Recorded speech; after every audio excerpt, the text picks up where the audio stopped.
Welcome to the Injury Matters Leading Change in Injury Prevention series. My name's Sandy Lukanowski and I am the Chief Executive of Injury Matters.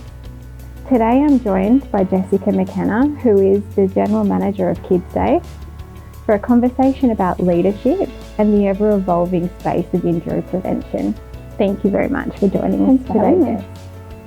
So to jump right in, Jess, can you tell us a little bit more about your role at Kidsafe and perhaps some of the journey that led you to leadership? Yeah, my role at Kidsafe is I basically oversee all the programs that we run there and report back to the CEO on those. It can involve things like sourcing and managing funding contracts. I do research and development and also staffing management and general sort of HR things. Due to the nature of your role and the diversity of childhood injury, I'm sure that no 2 days are the same. How does your role vary from week to week or perhaps even season to season? Yeah, as I said, no 2 days are the same. You can have a really clear idea of what you think you're going to be doing one week, and that can be totally thrown out the door the moment you walk in. But I think that's what I really like about the job as well. So I've been at Kidsafe now for 8, going on 9 years. And the reason I've been there for so long and the reason I think Kidsafe has a really good staff retention rate is because the job is just ever evolving and changing. Leadership is a very diverse space. What does the word leader mean to you, and what do you think it means to be a good leader? I think that a leader can be anyone. So I don't think a leader has to be a manager or a boss. You don't have to have people reporting to you to be a leader. We have a number of leaders at Kidsafe. So I think even your newest members of your team can be leaders. I think a leader is someone that sort of evokes change and inspires people to follow them on that change as well. They don't necessarily direct or boss people into doing things. They kind of have ideas and inspire people to sort of say, follow me this way. So yeah, leadership and management I sort of see as two different entities almost that intertwine. Yeah, completely agree. Within your career, can you tell me about some different leadership styles that you've come across, and are there any that have shaped your direction as a leader? Scott is our CEO at Kidsafe, and he's been the person I report to for the last 8 years, and just creates a really supportive work environment. There's a lot of trust as well, a lot of autonomy.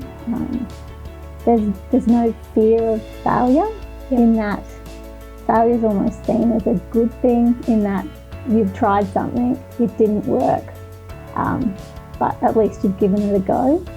So I think it creates a really safe space for innovating as well. So I think my leadership style has come from that.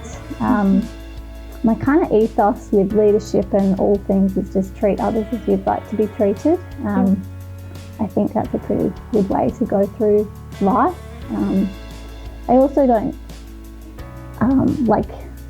people don't have to earn my trust, if that makes sense. Like, I kind of start off trusting everyone. So I think we're all adults, we all can do the job. So until you kind of break that trust is when I'll start questioning. But as a starting point, I kind of have a general layer of respect for everyone and trust that people genuinely want to do a good job.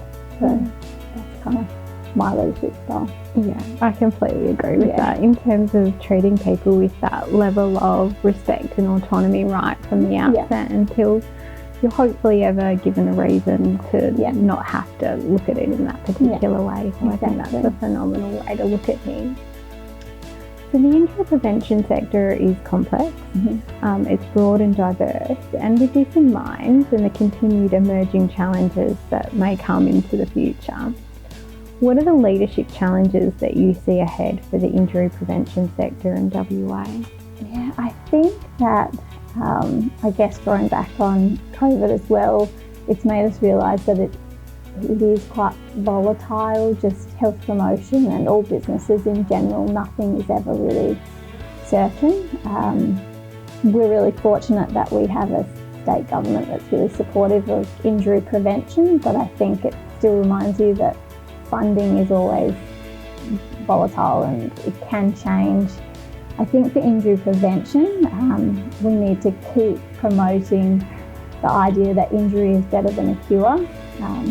And if we can keep getting that message across, I think that will bode really well for us as a sector. Because I think most people would agree, if you can prevent an injury from happening, that's a lot better than having to treat an injury. So that's something that I think weighs in our favour. Definitely. What advice would you give to future leaders or fellow leaders within the broader WA injury prevention sector for creating a safer Western Australia? I think a few things, like just in terms of for people within health promotion that want to start becoming a leader or move into a management position, just having, I kind of think, like, take it till you make it a little bit. So for me, confidence and networking wasn't something that came naturally. So I really had to work at being able to go into a room and talk to people, and I would literally have a list of questions in my head of how I could have conversations with people. And so just knowing that it doesn't come naturally to everyone. So I would definitely encourage people just to get outside your comfort zone a little bit. I know it's hard. I still find it hard to do. So that's one thing I would say. And just, I guess, knowing your value and knowing your worth to your organisation. Again, I'm probably not someone who would go out of their way and ask for a promotion or put things forward that I think, are to my benefit, but just knowing what you can bring to your organisation and knowing your worth as well. I think that they're all such important points that you raise. I definitely hear your point around not being that natural networker, and it is often assumed that people in leadership positions are natural extroverts, and I'm here to say that we're definitely not all natural extroverts, that we've got a lot of conversations that are going on internally that aren't always happening externally, and it's about encouraging each other and encouraging the other people in the room to be able to say what's in their mind. And so in just closing today, Jess, I just wanted to thank you for your insights today and for joining us and for having such an open conversation. I think that it's extremely important for all leaders and emerging leaders within the injury prevention sector, and I think that by us sharing these different thoughts and areas where we're growing, it helps to encourage the next generation of leaders that are coming through our different organisations. So thank you so much. Thank you for having me.